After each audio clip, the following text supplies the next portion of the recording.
So welcome to the closing plenary, and we're going to do it a little bit differently. We have 4 really probing, fabulous questions, which our probing, fabulous panelists will respond to, and then we'll have an open Q&A, okay? So I just want to, this plenary is also the closing session of CLIP's 35th anniversary. And thank you.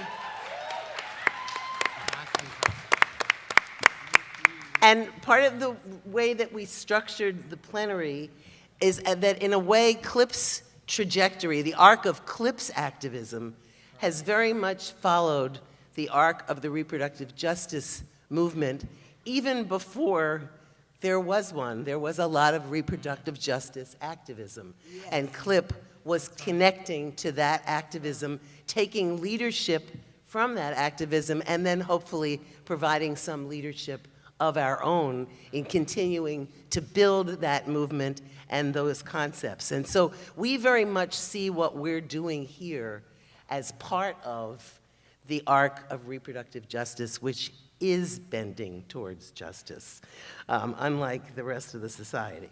So we've invited this particular wonderful group of grassroots and national activists to help all of us think about the movement, where it's come and where it's going, and also where we put ourselves into that activism. So, and I think we'll switch up the order for each question too, but first let me just tell you who you're looking at. Marisa Pizii from the Prison Birth Project, which was born at this conference.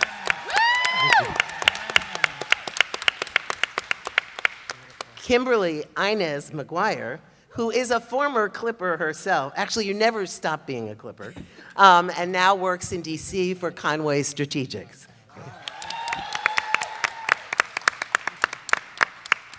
Cara Page, also former Clipper, a former conference coordinator, and now heading up the Audre Lorde Project.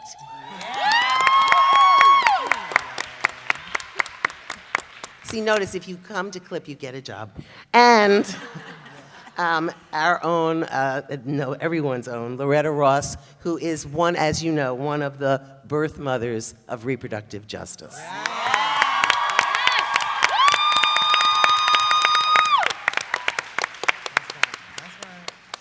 So, first, tell us about the arc of your own activism. What brought you to it? What keeps you going? What it means to do the work that you do in a reproductive justice context, and with a reproductive justice perspective, and why that's important to you to use the reproductive justice. That's really like more than one question. I understand that. Yeah. But it's a layered question. So I don't know how we want to do this. Do you want to go? Do you want to be the first? No. I don't like going first. Okay. Who likes going first? Kimberly Inez McGuire loves going first. Yeah. So just the arc of your own activism, the work that you do, and why reproductive justice is the frame that you use and how that impacts it. See, Marlene wants me to go first because Marlene is where the arc of my activism begins. Yeah. So I'm happy to start there. So for me, you know, what brings me to this work is my family, my history. I am the great-granddaughter of a midwife who did traditional midwifery in Puerto Rico for her community. I am the daughter of a Latina who was denied quality maternity care that threatened her life, threatened the life of my sister, and irrevocably changed her reproductive destiny. Her story I carry with me everywhere I go, and the stories of all the stories that have been shared with me over my career, over my life, of women, people of color, queer and trans folks who've been denied their basic human dignity. Yes, around reproduction, but around so much more. And my activist birth happened at this very conference at Hampshire College. I was in the Rasky program. Where the Raskies at? Yeah, Raskies! I love all of you. I was a Rasky. I helped work on this conference, and I met Marlene. I met Loretta. I was like, oh my gosh, all of this brilliance, and I learned what it meant to center the most marginalized. That's where we start. So the arc of my activism, I went from being part of CLIP to working in the reproductive health and justice movement for an organization first called Reproductive Health Technologies Project, which is a reproductive health organization. You might not have heard of them, but they did a lot of work to help get EC over the counter and bring a science-based kind of technology-aware perspective to reproductive health. I then worked for the National Latina Institute for Reproductive Health. Some of you may have heard. Only like 5? Come on now. All right, let's wake up. Where I worked in an organization, of Latinas for and by Latinas, for reproductive justice, for immigrant rights, for LGBTQ health. I think for me, and now I should say, now I work for a communications firm. So I work with a lot of different clients, no longer in a nonprofit, doing this work in a different way. For me, in many ways, it goes back to a formative experience. I interned with National Advocates for Pregnant Women, and I was sitting with Wendy Anderson, an amazing rock star advocate, in the basement of her house where her home office was, and we were doing work to defend the rights of primarily women of color, low-income women who'd struggled with homelessness, with mental illness, who were being criminalized and arrested for basically being poor and black and pregnant. I mean, that's what it's really about. And I remember her telling me, never forget that social justice, it never trickles down, it only trickles up. So in a world where our clients have justice, everyone has justice. And I've tried to carry that with me everywhere I go, and I've tried to be that person in the room who's like, right, but what about the undocumented people that you've entirely left out of your legislation? Oh, you didn't want to hear that, sorry. Not sorry. So I've, tried to be a rabble-rouser, tried to use all of the, the privilege that I have as a citizen, as a light-skinned Latina, as someone who's had educational opportunities to get into spaces where other folks may not be able to, and try to hold that door open.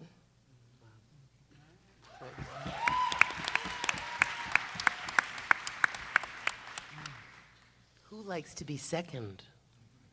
I don't mind being second. Apparently horses in a line, there are like some who like to be first and some who need to be last. I'll open for you any day, Marisa. Thanks, Kimberly.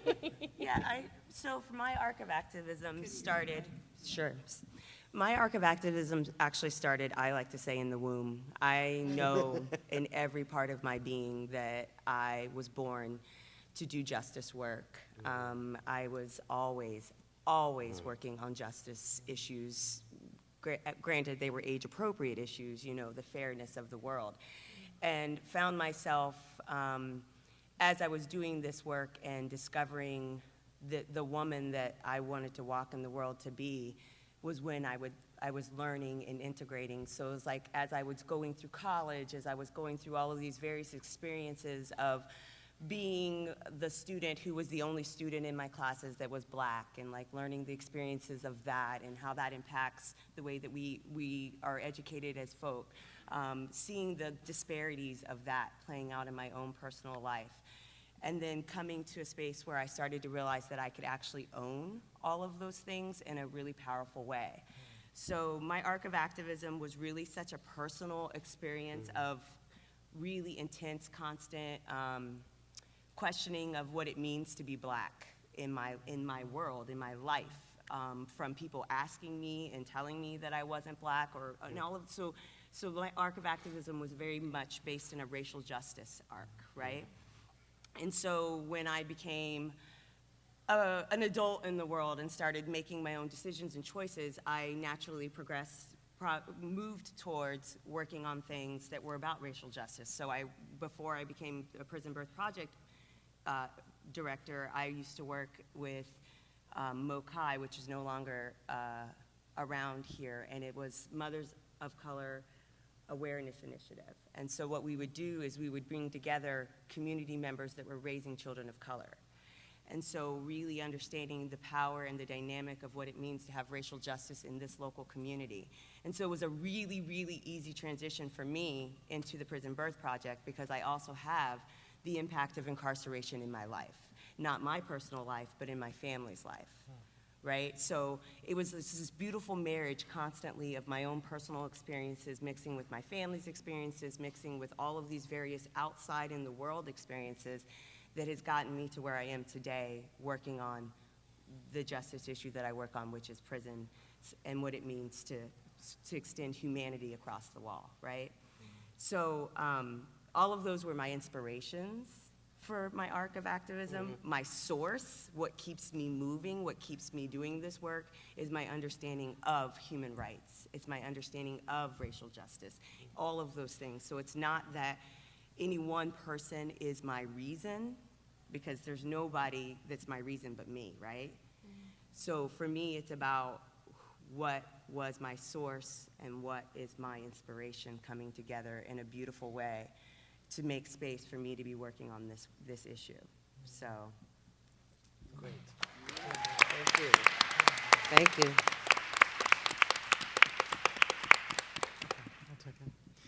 Good morning, everyone. I just want to say thank you to the organizers of this conference and all your work. I think I entered into organizing, and not specifically reproductive justice, but an understanding of legacy and how we lift up liberation. At a very small age, at a very small age, that's a funny thing to say. When I was a child, I was a survivor of violence and spent a tremendous amount of my childhood and teendom protecting my family and protecting the person who caused the most harm in our family, because I didn't want to put anyone in prison. And in the down to my cells, I knew in my experience of blackness that it was a righteous decision as a young black girl to not send, that I could actually not call the cops and put one of my family members in prison, and that I could imagine how to intervene on the violence happening in my family. And righteously started taking care of the women in my family and moving people, what I thought was moving them to safety. And I want to say that there were particular people that I read that inspired me to have that consciousness. One of them being certainly, the group, the Combahee River Collective. And reading that black feminist doctrine in the 70s and early 80s, yeah, that's right. It really moved me to understand that a collective of black queer women, black queer feminists, I did not know what any of that language meant, or black lesbian feminist collective, but knew these are my people. They have found me and I have found them, so let's keep looking for others. And then from there, followed this trajectory, did that thing in the 80s that a lot of us had to do, working for Planned Parenthood or volunteering, but ran a covert operation at my high school, giving out condoms and talking about safer sex and making sure the girls who were pregnant didn't get kicked out of school in Jersey in the 80s. And then fast forward, met folks like Loretta Ross and Marlene Fried and many others along the path. Had an opportunity to work with the National Black Women's Health Project and really understand the relationship of state violence, interpersonal violence, and communal violence through a black women's lens, and to understand the role of population control, and that literally our fertility, our reproduction was being blamed for environmental degradation, for degradation, period, and how do we change that frame and shift that narrative. And for myself, as a black queer woman, growing up, I knew that I had to shake or rattle this concept of blackness and womanness, not being queer, not being trans, not being gender nonconforming, and had to find my next group of people on lesbian, gay, bi, trans, two-spirit, gender nonconforming, people of color liberation.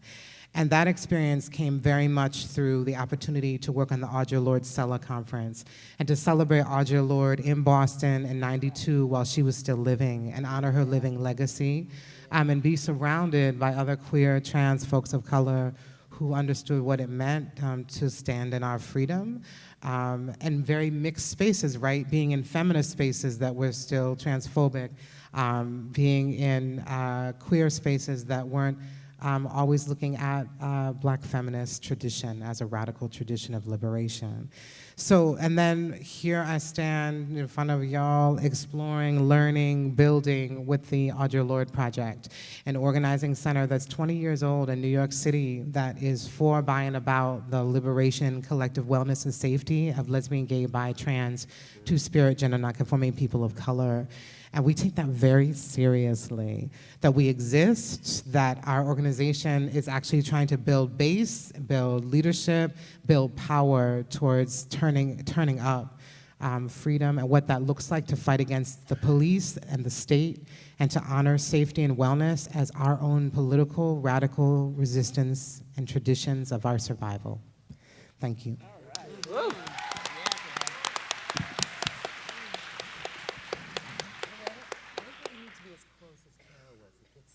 Be closer? Don't be as close. Can y'all hear me? Okay. What brings me to this work? I was pregnant at 15 through incest. I was kicked out of school. I had to fight for my right to go back to school, and that pissed me the fuck off. And I didn't have no feminist consciousness at the time, but I was a Black woman whose mother worked as a domestic, and I knew the importance of education. And so I had to take on the San Antonio independent school system for my right to return to school. And my parents, I have great parents, I had because they're gone now, but they enfolded me with love and support from their very conservative background. You know, my mother didn't understand what had happened to me, and she never did confess that she'd been incested herself. But that was my platform. And the older I get, the more importance I know it is of family, even with family who don't share a political thought in common with you. You know, in college, I went to college at 16. The first thing somebody put in my hands was the autobiography of Malcolm X, so that turned me into a Black nationalist. And then they put The Black Woman by Tony Cade in my hand, and that turned me into a Black nationalist feminist. You know? But it wasn't until 7 years later that the Combahee Collective statement came out, and then Bell wrote Ain't I a Woman in 81, and This Bridge Called My Back came out in 82. I mean, I felt like I just wanted to rap every one of them people. You know, Audrey, I had a chance to meet and get to know Audrey. I mean, they just breathed fire into me, you know, because they put words to these incoherent experiences I didn't have words for. And that's what we did with reproductive justice, I think. We put words to those experiences we needed to put together. From my experience of sexual violence and incest, and I chose to keep my son, so I ended up co-parenting with my rapist. And yesterday was my son's 47th birthday. And so I spent yesterday reflecting on going from your legs up in the stirrups and being scared shitless as a teenager, because nobody told you about sex, much less how to have a baby, to being in this moment at this conference, you know, and what a journey that's been for me. But I was lucky enough to have been approached by a woman in the Black Panthers, Nakinji Ture, who, while I was doing anti-gentrification work in Washington, D.C., she had invited me over to the D.C. Rape Crisis Center. And the first thing I said to Nakinji is, I don't want to work with them white women. Like I said, a Black nationalist feminist. And it rocked my world. She brought me to a feminist movement that was not a white middle-class movement, but was populated by women in the Panthers and women in all kinds of things, you know, in all kinds of spaces. And I felt we could own feminism. And I was benefited in that work from meeting many, many older women. You know, back when I was in my mouthy 20s. I'm mouthy 60s now, but You know, I was a lot worse, if you could imagine it, back then. And they took me to the side, and they mentored me, even though they didn't like me. You know, they offered me their wisdom. You know, I had the first woman, Ruth Sykes, who was an aide to Dr. Dorothy Height, had blue hair, you know, all carefully coiffed, and respectability black woman personified, right? And she looked at my baby dreads, because I started dreading in like 1980, and she said, Loretta, I can understand why we had to have a black woman, but did you have to be so black? And she was not talking about my skin color, because she was darker than me. She was talking about these baby dreads sprouting out everywhere, you know? But she also told me that, you know, Loretta, maybe your job is to kick over the table, but you can't step on us that opened the door for you to get a seat. Thank you. You know? And I've never forgotten that. You know, and my job wasn't to kick over the table. My job was to try to change what was on the menu. I think your generation's gonna kick the damn table over. You know? You know? And so that's what, those are the kinds of experiences that brought me to this work, and careful support from the elders who didn't see me as a disposable radical, but nurtured and provided spaces for me to be that black woman with the nappy hair, you know? That was in it. Now, what keeps me in it are a number of things. I may not always say it well, but young people are like my fuel. And I don't even get along with young people that well. You know? Because I refuse to fucking grow up. So, but the freshness of ideas, the way young people creatively take something stale and breathe new energy into it, I love that. So that keeps me fresh. Though my most famous saying is that my twat don't tweet, so. Yeah. I don't know what that's about, but. So let me just close with one other thing. What keeps me in it, and I need to call this, I have transitioned from being actively in the movement when I retired from Sister Song 4 years ago, and Monica Simpson is doing a kick-ass job. Yeah, Monica. Oh my God. I don't even know if she's in the room, but I just want to shout out that she's the daughter I wish I'd had. No. You know, I'm so mad at her mama. I want to kick her to the curb and say, I want to take over this one. But anyway, I've transitioned into scholarship, writing about my experiences, basically doing a brain dump, because I may end up with Alzheimer's quite soon, so I want to brain dump. And so I've been writing a lot, and I've got a book coming out called What is Reproductive Justice, co-written with Ricky Solinger this fall. And then our book with Marlene Fried, Elena Gutierrez, and Yael Silliman, Undivided Rights, just got reissued. It has been out of print for 4 or 5 years, so it's out. Please get a copy. And we may even autograph it for you. And I also want to pay tribute to another woman in the audience, Joyce Follett from Smith College. Wave, Joyce, because she re-energized my activism when, like 13, 14 years ago, she came to collect my papers. And I had no idea my papers were collectible, you know, but she did. And I had a chance to ask her, I said, well, what other women of color are you collecting?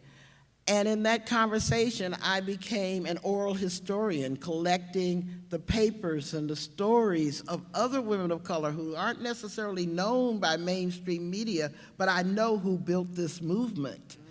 And so that's what's keeping me in it. I'm writing and I'm documenting other people's stories. Thank you. Thank you.